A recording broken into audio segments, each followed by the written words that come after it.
Hey everyone, this is Kenny and this is day number 23 of 100 Days of Making Comics. This is where I take at least 30 minutes each day for the next 100 days to work on my Slayer comic. Today the subject is inking styles. I don't think I really have an inking style. I'm still trying to find my inking style. I've been studying a lot of different ways to ink rain, as some of you may know who's been watching these videos. I've got a little video of me inking the puddles under his feet. I'll show you what I've got so far. I videoed all this earlier, just the cover, and I still got a ways to go to do the actual rain. I'm not done with this either down there. Looks like a lot going on, but I found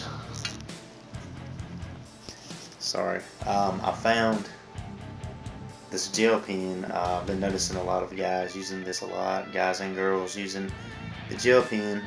So I went ahead and ordered me one, and looks like it's not a fine line, it's a medium, but that's probably going to work for my rain. I'm going to go in and I'll be using this to ink the rain lines wherever there's black.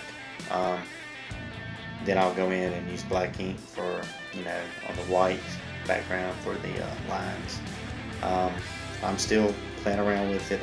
Things may change, but that's why I wanted to talk about inking style. I normally use a brush, which I'm also using this today, and this is a 0.1 pen, and this is for the fine lines, the small raindrops in the background, because I want it to, you want to have a thinner line behind the character to kind of give the illusion of depth. So I went in with the fine line to do the drops, and that's a few techniques I use. I have the nib pen that I used to ink with that years ago, and I never could really get a good grasp on it. The way it went across the paper sometimes would kind of cause like ink spatter, and it'd be a rough looking line. So I kind of drifted away from that.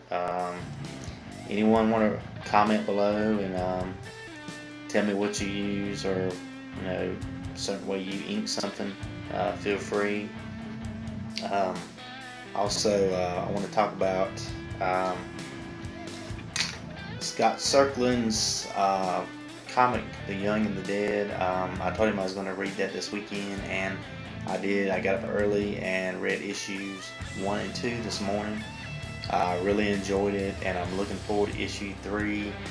It's kind of issue 2 kind of left me. It kind of leaves you wanting to know what's going to happen next, and which he done his job on doing that. He succeeded, because I'm anxious to see issue 3. I want to see what happens next. I don't want to give anything away for people who haven't read the book, but they're at a I guess, well, I can't say. But it's leaving me hanging, and Scott, hurry up and get that book done, man. I'm looking forward to reading it. Also, here's something I got in the mail.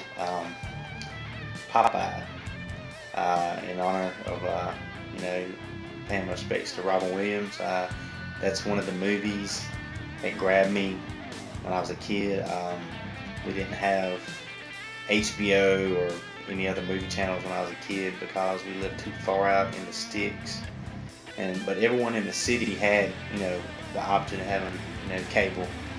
It took us years and years to get cable in our area. But I was at my aunt's house, and they had HBO, and I saw Popeye.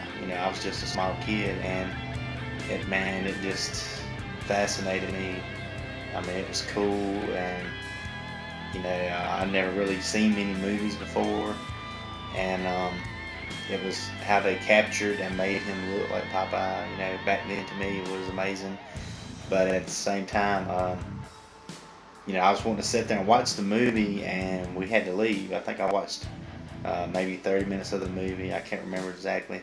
And we had to leave, and for some reason, I've never seen the whole movie since then. I've never got to watch it, but I hope it's not going to be different now that I'm older and looking back. How you're a kid, things look cool, and then when you watch them when you get older, you kind of say, man, the effects aren't as good or whatever. But I'm gonna try to watch that this weekend, and I'm hoping it's gonna be good. With the death of Robin Williams recently, it kind of stirred that up in my head again. That wow, I never did watch that Popeye movie he did. It looked great. So I'm gonna check it out, and I'll let you know what I think. I guess that's it. I'm gonna jump over to the drawing video now. Also, Artcasters Chat is tomorrow, Sunday, 3 to 5 p.m. I'm gonna stop by and say hi to everyone and chat a little while with you guys. It's on Peter Pamiotti's channel. It's hosted by Peter Pamiotti and created by Jeff Lafferty. I'm assuming they'll both be there. Stop by and check it out. But anyway, we're going to the video now. Okay, I'll sped this video up. Try to keep my son filmed it, so I tried to make sure he knew to keep the camera stationary and not move it around a lot. I think it came out a lot better this time than the last time I'd done the inking video. The camera was all over the place, so we're a little more steady this time. I'm going in with the 0.1 pen.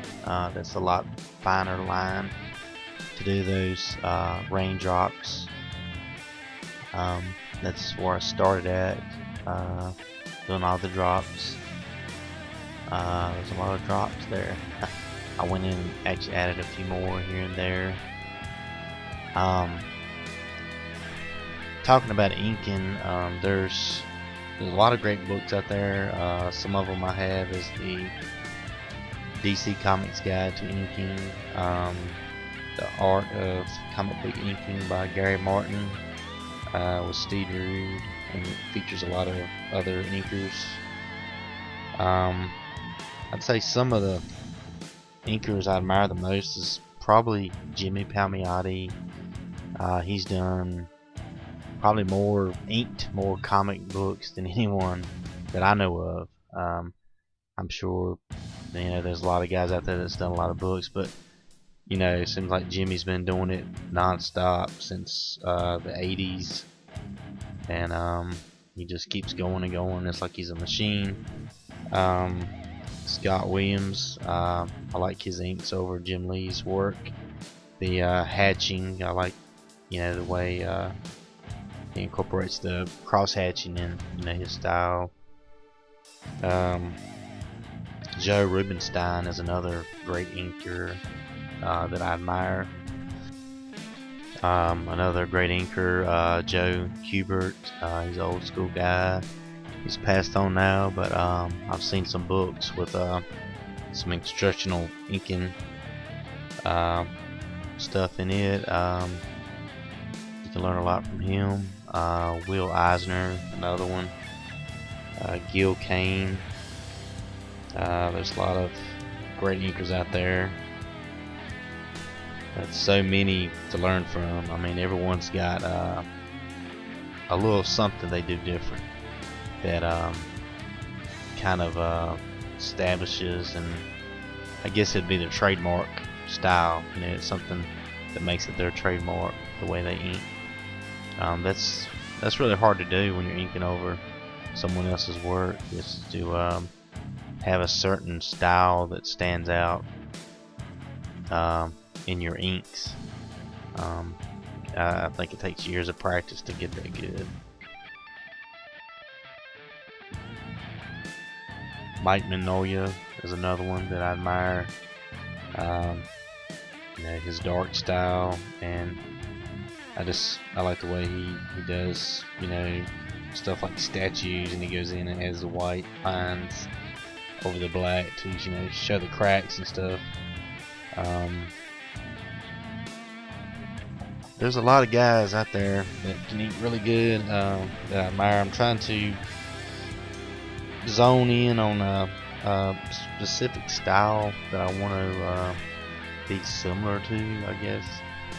But there's so many out there, so many different techniques. Another one is James Abar. I think he's highly underrated as an inker.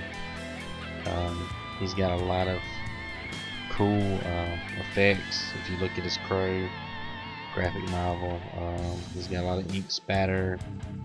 The way he goes in with the white, you know, I guess it's opaque white over some of the black. I like a lot of his hatching, and the way he does trench coats, you know, that's pretty impressive stuff too. But getting back to this drawing I'm doing, the inks, I've went on and got the brush and started doing the actual puddles, getting the ripple effects from the drops, and it's a lot going on. It looks kind of busy, but I'm gonna go in with the white gel pen once I get all this done, and define some of those circles that are around the, you know, that are the ripples in the water. I think that'll make it pop a lot more. I may go in and ink a lot of that, make it darker, so the white will pop a little more off the page. After I do this, I'm gonna probably jump back on this drawing and try to ink the sky. I want to put like some black clouds up in the sky, and you know, most of the sky be covered in black, but with the shape of a cloud, and then from there go in with the white gel pen and make the rain lines.